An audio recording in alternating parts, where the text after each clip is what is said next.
तो भारतीय मौसम विभाग ने आगामी कुछ दिनों के लिए देश के पूर्वोत्तर और उत्तरी राज्यों में भारी बारिश का अलर्ट जारी किया। हिमाचल, उत्तर प्रदेश और मध्य प्रदेश में ओलावृष्टि की संभावना जताई गई है। तो इसके साथ ही पूर्वोत्तर हिस्से में चक्रवाती तूफान के कारण येलो अलर्ट भी जारी किया गया है। यहाँ रविवार को चक्रवाती तूफान में अफरा तफरी मची रही। चक्रवाती तूफान के कारण पश्चिम बंगाल के जलपाईगुड़ी में 4 लोगों की मौत हो गई और 100 से ज्यादा लोग घायल हैं। वहीं मौसम विज्ञान विभाग ने अपने बुलेटिन में मौसम को लेकर जानकारी भी दी है कि हिमाचल प्रदेश, उत्तराखंड और पूर्वी मध्य प्रदेश में ओलावृष्टि हो सकती है। पूर्वी एमपी, महाराष्ट्र में भी ऐसी स्थिति बनी रहेगी। बता दें कि उत्तराखंड में बीते कई दिनों से मौसम में बदलाव देखने को मिल रहा है। राज्य में बीते कई दिनों से बारिश और तेज हवाएं चल रही हैं। तो हरिद्वार में जिला क्रिकेट एसोसिएशन की ओर से अंडर 19 जिला क्रिकेट लीग की आज से शुरुआत हो रही है। आपको बता दें कि बालक वर्ग का पहला मैच ऑलराउंडर क्रिकेट क्लब और रुड़की रॉयल क्रिकेट एकेडमी के बीच प्रकाश स्पोर्ट्स एकेडमी के मैदान में खेला जाएगा। एसोसिएशन के अध्यक्ष नीरज कुमार और सचिव ने कहा है कि लीग में जिले की 16 टीमें इस प्रतियोगिता में प्रतिभाग कर रही हैं। लीग मैचों में प्रदर्शन के आधार पर जिला हरिद्वार टीम का चयन भी किया जाएगा, जो CSU की तरफ से आयोजित इंटर डिस्ट्रिक्ट लीग में भी प्रतिभाग करेगी। तो गर्मी का सीजन शुरू होते ही उत्तराखंड में पर्यटकों का आना शुरू हो चुका है। पर्यटक सीजन को देखते हुए नैनीताल से हल्द्वानी के लिए रोडवेज की 3 बसें बढ़ा दी गई हैं। दरअसल ये बसें रोज 6 से ज्यादा चक्कर लगा रही हैं। बसों की संख्या बढ़ने से स्थानीय लोगों और पर्यटकों को बड़ी राहत मिली है। बीते दिनों पर्यटकों की संख्या हालांकि काफी इसमें इजाफा देखने को मिला था। राज्य में देश के अलग अलग जगहों से पर्यटक आने भी शुरू हो गए हैं और इस कारण हल्द्वानी और नैनीताल के बीच यात्रा करने वाले लोगों को बसें नहीं बल्कि मिलने की वजह से काफी परेशानियों का भी सामना करना पड़ता था और अब उनकी ये परेशानियां दूर हो गई हैं।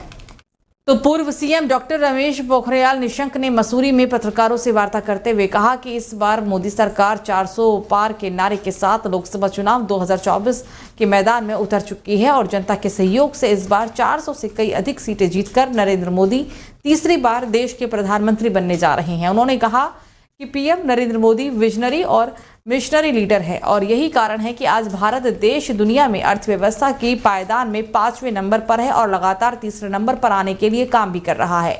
उन्होंने कहा कि भारत में प्रधानमंत्री नरेंद्र मोदी के नेतृत्व में कई गरीब जन कल्याणकारी योजनाएं संचालित की जा रही हैं। चाहे वैज्ञानिक हो, सामाजिक क्षेत्र हो या राजनीतिक क्षेत्र के लोग भारतीय जनता पार्टी में शामिल हो रहे हैं, क्योंकि देश के पास बीजेपी के अलावा कोई और विकल्प नहीं बचा है।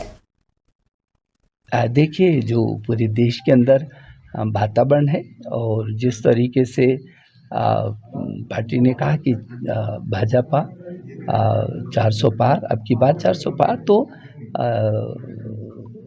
फिर एक बार मोदी सरकार और अब की बार 400 पार। निश्चित रूप में मैं सोचता हूँ कि 400 पार तो होने ही है, आगे कितने तक जाएंगे।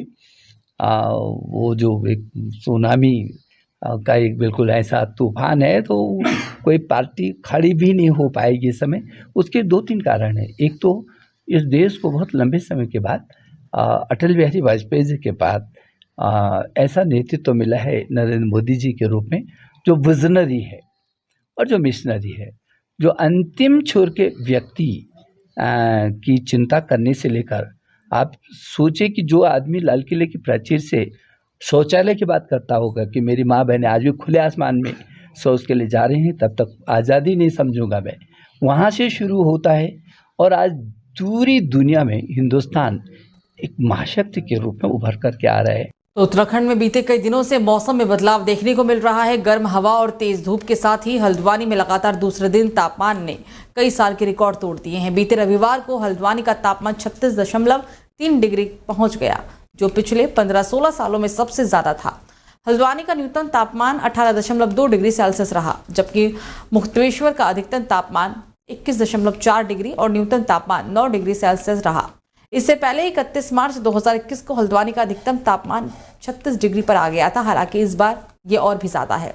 एक दिन पहले यानी कि शनिवार को भी उसमें भारी गर्मी के कारण जो तापमान था वो 35.8 डिग्री सेल्सियस तक पहुंच गया था, जो 30 मार्च को 15 सालों में सबसे अधिक रिकॉर्ड दर्ज किया गया था।